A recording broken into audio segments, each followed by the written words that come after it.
Hi friends, కలలోకం ఛానల్కి మీకు స్వాగతం. మీరు మీ కలలో వర్షాన్ని చూసినట్లయితే స్వప్నశాస్త్రంలో ఏం రాసి ఉందో మనం ఇప్పుడు తెలుసుకుందాం. వీడియోను స్కిప్ చేయకుండా లాస్ట్ వరకు చూడండి.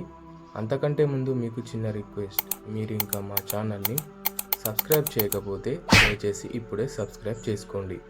మీరు సబ్స్క్రైబ్ చేసుకోవడం ద్వారా మీ సపోర్ట్ని మాకు తెలపండి.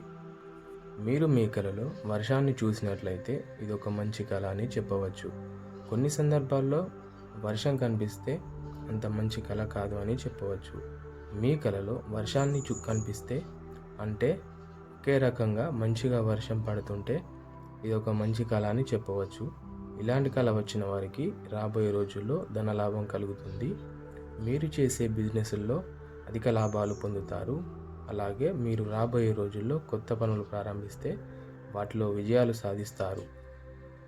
మీ కలలో వర్షం ఎంత ఎక్కువగా కురిస్తే అంటే తుఫానులాగా కాకుండా ఎక్కువ వర్షం కనిపిస్తే ఇది చాలా మంచి కళ అని చెప్పవచ్చు. మీ కలలో తుఫాను చూసినట్లయితే అంటే చెట్లు విరిగిపోవడం వంటి ఒక పెద్ద తుఫాను, ఎక్కువగా వర్షం కొడుతూ గాలులు వీస్తూ తుఫానును చూసినట్లయితే ఇది అంత మంచి కళ కాదు అని చెప్పవచ్చు.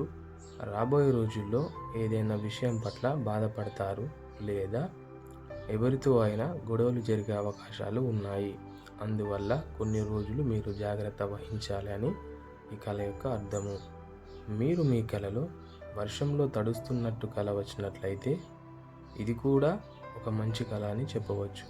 రాబోయే రోజుల్లో మీ కోరికలు నెరవేరబోతున్నాయి.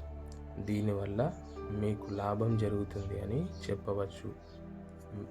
ఒకవేళ మీ కలలో వర్షం పడి మీ ఇంట్లోకి మంచినీరు వచ్చినట్లయితే అంటే వర్షం పడి మీ ఇంట్లోకి మంచినీరు వస్తున్నట్టు కల వచ్చినట్లయితే మీరు మీ కుటుంబంతో సుఖ సంతోషాలతో ఉంటారు. అలాగే మీ కుటుంబం వృద్ధి చెందుతుంది అని చెప్పవచ్చు. ఒకవేళ మీ ఇంట్లో చెడు నీరు వచ్చినట్లయితే అంటే వర్షం పడి చెడ్డ నీరు మీ ఇంట్లోకి వచ్చినట్లయితే ఇది మంచి కళ కాదు అని చెప్పవచ్చు. రాబోయే రోజుల్లో మీ కుటుంబంలో చిన్న చిన్న కలహాలు, గొడవలు, మానసిక ఒత్తిళ్లు జరిగే అవకాశాలు ఉన్నాయి. ఇలాంటి కళ వచ్చిన వారు కొంచెం జాగ్రత్త వహించాలి అని ఈ కళ మీకు సూచిస్తుంది.